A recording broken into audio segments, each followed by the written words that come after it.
Nai-stress o pagod na pagod ka na ba? Gusto ko lang ipaalala sa'yo na kahit gaano ka ka-stress ngayon, wag na wag kang sumuko sa mga pangarap mo.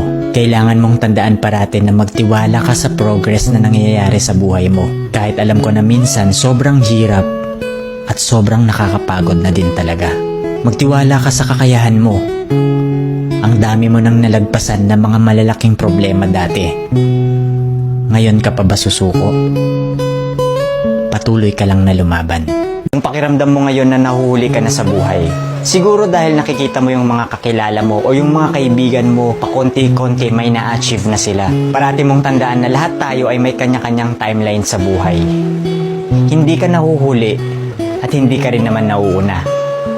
Kung nasaan ka man ngayon sa buhay mo, yan ang lesson at experience na kailangan mong pagdaanan ngayon. Lahat tayo ay may sariling kwento sa buhay na makaka-inspire ng ibang tao.